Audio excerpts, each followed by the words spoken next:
Hi friends, ನಾನು ನಿಮ್ಮ ಮಂಜುಳಾ ರೆಡ್ಡಿ ಮಾತಾಡ್ತಾ ಇರೋದು. ಇವತ್ತು ನಾವು ನಮ್ಮ ಫ್ರೆಂಡು ಜಮುನಾ ರಾವ್ ಅವರ ತಿಥಿಗೆ ಹೋಗಿದ್ವಿ. ಭಾಳ ಕಷ್ಟ ಆಗ್ತಾಯಿದೆ ನನಗೆ ಹೇಳೋದಕ್ಕೆ. ಅವರು ಸುಮಾರು 20 ವರ್ಷದ ಕೊಲೀಗ್ ನನಗೆ. ಅವರು DD1ನಲ್ಲಿ ಫೋಟೋಗ್ರಾಫರ್ ಆಗಿ, ಫೋಟೋ ಜರ್ನಲಿಸ್ಟ್ ಆಗಿ ಕೆಲಸ ಮಾಡ್ತಿದ್ರು. ಭಾಳ ಅಪರೂಪದ ವ್ಯಕ್ತಿ. ಅವರು ವ್ಯಕ್ತಿಗತ ನಮಗೆ ಬೇಕಾಗಿಲ್ಲ. ನಾವು ಅವರು ಸಾಧನೆ ಭಾಳ ದೊಡ್ಡದು. ಜಮುನಾ ರಾವ್ ಅವರ ಭಾಳ ಸಂಕಟದಿಂದ ನಾನು ಫೇಸ್ಬುಕ್ಕಲ್ಲೂ ಕೂಡ ಹಂಚ್ಕೊಂಡಿದ್ದೆ. ಅವ್ರ ಫೋಟೋಸ್ ಹಾಕಿ ಅವರು ತಿಥಿಗೆ ಬಂದಿದ್ವಿ. ಅವ್ರ ಮಗಳು ಯಶು ಅಂತ, ಅವರು ಹೆಣ್ಮಗಳು ಈ ತಿಥಿಗಳನ್ನೆಲ್ಲ ತುಂಬ ಚೆನ್ನಾಗಿ ಮಾಡಿದ್ಲು. ಸಂಪ್ರದಾಯವಾಗಿ ತಿಥಿ ಕಾರ್ಯಕ್ರಮವನ್ನು ಮಾಡಿದ್ಲು. ಒಂದು ಮನುಷ್ಯ ಬದುಕಿದ್ರೆ ಏನೇನು ಬೇಕಾಗುತ್ತೋ ಅವರು ಸ್ವರ್ಗಕ್ಕೆ ಹೋದಾಗ ಕೂಡ ಅವರು ಬಳಸುವ ಎಲ್ಲ ವಸ್ತುಗಳನ್ನು ಬಂದಿರುವ ಬ್ರಾಹ್ಮಣರಿಗೆ ಸಂಪ್ರದಾಯವಾಗಿ ನೀಡಿದರು.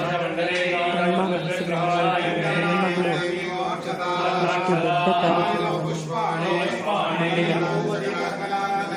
ಮದುವೆಯಾಗಿಲ್ಲ, ಅಣ್ಣ ತಮ್ಮಂದ್ರಿಲ್ಲ, ಹುಡುಗಿನೂ ಈ ಕೆಲಸ ಎಲ್ಲ ಮಾಡಿದ್ರು.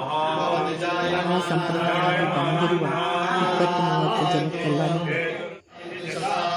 ಊಟ ಹಾಕಿಸೋದಲ್ಲದೆ ದಾನ ಧರ್ಮಗಳನ್ನು ಮಾಡಿದ್ವಿ.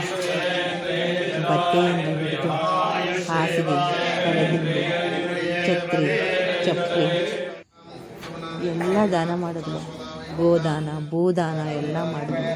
ಒಂದೊಂದೇ ನಾನು ನಿಮಗೆ ತೋರಿಸ್ಕೊಡ್ತೀನಿ. ಹೆಣ್ಮಗಳಾಗಿರೋದ್ರಿಂದ ಅವಳಿಗೆ ತಿಥಿ ಮಾಡೋದಕ್ಕೆ ನಮ್ಮ ಸಂಪ್ರದಾಯದಲ್ಲಿ ಇಲ್ಲ ಅಂತ ಹೇಳಿದ್ರು. ಅದಕ್ಕೆ ಒಬ್ಬರು ಆವತ್ತಿಗೆ ದತ್ತು ತಗೊಂಡು ಈ ಕಾರ್ಯಕ್ರಮನ ಮಾಡಿದ್ದಾರೆ. ದಯವಿಟ್ಟು ಸಂಪ್ರದಾಯವಾಗಿ ಬ್ರಾಹ್ಮಣರು ಮಾಡ್ತಾರೆ ಅನ್ನೋದು ಬದಲು ನಮಗೆ ಆಶ್ಚರ್ಯ ಆಯಿತು. ಆ ಹುಡುಗಿ ಇಲ್ಲಿ ಕಾಣಿಸ್ತಾ ಇರೋ ಎಲ್ಲೋ ಸೀರೆ ಉಟ್ಕೊಂಡಿರೋ ಆ ಚಿಕ್ಕ ಹುಡುಗಿನೇ ಜಮುನಾ ರಾವ್ ಅವರ ಮಗಳು. ತುಂಬ ವಿಚಿತ್ರವಾಗಿತ್ತು. ದಯವಿಟ್ಟು ನೋಡಿ, ಈ ಥರ ಇರುತ್ತೆ ನಮ್ಮ ಸಂಪ್ರದಾಯಗಳು ಅನ್ನೋದನ್ನು ನೋಡಿ. ಗೋದಾನ ಮಾಡ್ತಾ ಇದ್ದಾರೆ ಇಲ್ಲಿ. ಗೋದಾನ ಕೂಡ ಮಾಡಿದ್ದಾರೆ. ದಯವಿಟ್ಟು ಗಮನಿಸಿ ಪ್ಲೀಸ್.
ಬದುಕಿದ್ರೆ ರಾಮಕೃಷ್ಣ ಅಂತ ಹೆಸರು ಹೇಳ್ತೀವಿ, ಸತ್ರೆ ಹೆಣ ಅಂತೀವಿ, ಬೆಂಕಿ ಕೊಟ್ಟರೆ ಪ್ರೇತ ಅಂತ, ಆಕಾಶಗೊಲ್ಲ ಭೂಮಿಗೊಲ್ಲ ಮಧ್ಯ ಪ್ರೇತ ಅಂತ. ಪ್ರಾಣ ಹೋಗಿದ್ದೊಂದು ನಿಮಿಷಕ್ಕೆ ಎಂಬ ಕಿಂಕರರು ಬಂದು ದೇಹದಿಂದ ಆತ್ಮನ ಬೇರೆ ಮಾಡ್ತಾರೆ. ದೇಹಕ್ಕೆ ಮಾತ್ರ ಸಾವು, ಆತ್ಮಕ್ಕೆ ಯಾವತ್ತೂ ಸಾವಿಲ್ಲ ಅಂತ ಹೇಳಿದ್ರು.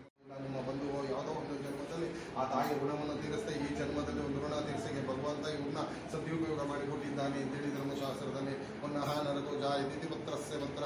ಯಾವಾಗಲೂ ಭಗವಂತ ಯಾವುದೇ ಕಾರ್ಯ ಮಾಡಬೇಕಾದ್ರೂ ಒಂದು ಪುಣ್ಯ ಪುತ್ರನಿಗೆ ಸಮಾನ ಅಂತೇಳಿ ಧರ್ಮಶಾಸ್ತ್ರದಲ್ಲಿ ಪುನಃ ನರಕೋ ಜಾಯತಿ ಪುತ್ರಸ್ಯ ಪುತ್ರ. ಬೆಳಗಿದ್ದ ತಕ್ಷಣವೇ ಒಂದು ಚೊಂಬು ನೀರನ್ನು ನಾವು ಯಾವ ಥರ ಸ್ನಾನ ಮಾಡ್ತೀವಿ ಅದೇ ಥರ ದೇವ್ರಿಗೂ ಒಂದು ಅಭಿಷೇಕ ಪುಣ್ಯವನ್ನು ಮಾಡಬೇಕು ಅಂತೇಳಿ ಧರ್ಮಶಾಸ್ತ್ರ. ಮನೆ ದೇವರು ಯಾರು ಇರ್ತಾರೆ ಅದರ ಮನೆ ಒಂದು ಚುಮ್ಮ ನೀರನ್ನು ಹಾಕಿ ಅರ್ಶಿನ ಕುಂಕುಮ ಹಚ್ಚಿ ಮುಂದೆ ನಡೆದ್ರೆ, ನಾವು ಒಂದು ಕುಂಕುಮ ಇಟ್ಕೊಂಡು ಮನೆಯಿಂದ ಆಚೆ ಕಡೆ ನಡೆದ್ರೆ ಭೂತ ಪ್ರೇತ ಪಿಶಾಚಿ ಯಾವುದೋ ಮನೆಗೆ ಬರಲ್ಲ ಅಂತೇಳಿ ಧರ್ಮಶಾಸ್ತ್ರದಲ್ಲಿ. ಯಾವಾಗಲೂ ಹಣೆಯಲ್ಲಿ ಕುಂಕುಮ ಇಲ್ಲದೆ ಆಚೆ ಹೋದರೆ ಯಾವಾಗಲೂ ಭೂತ ಪ್ರೇತ ಪಿಶಾಚಿ ಕಾಡ್ತಾ ಇರುತ್ತೆ ಅಂತೇಳಿ ಧರ್ಮಶಾಸ್ತ್ರದಲ್ಲಿ. ಇನ್ನು ಋಷಿರುಣ ಯಾವ ಋಷಿರನ್ನೇ ಕೌಶಿಕ ಮಹಾ ಋಷಿ ಗೋತ್ರಸ್ಯ ವರ್ಷಕ್ಕೊಂದು ಸರಿ ಸಮುದ್ರ ಸ್ನಾನವನ್ನು ಮಾಡಿ ಆ ಸಮುದ್ರ ತರ್ಪಣವನ್ನು ಕೊಡಬೇಕು ಅಂತೇಳಿ ಶಾಸ್ತ್ರದಲ್ಲಿ. ಇನ್ನು ಕೊನೆಯಲ್ಲಿ ಉಳಿಯುತ್ತೆ ತಥೈತಾರನ್ನ ಪುನಃ ನರಕೋ ಜಾಯತಿ ಪುತ್ರಸ್ಯ ಪುತ್ರ.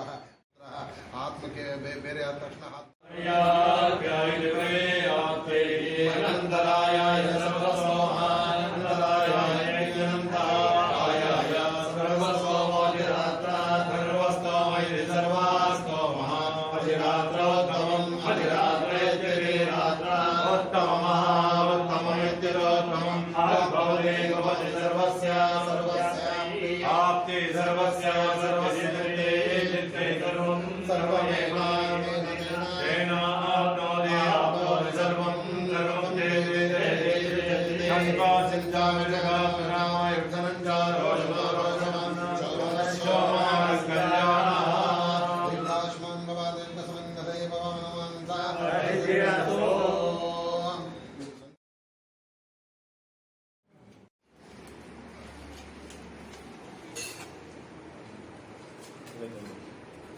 ಎಲ್ಲ ಬಿಟ್ಬಿಡಿ.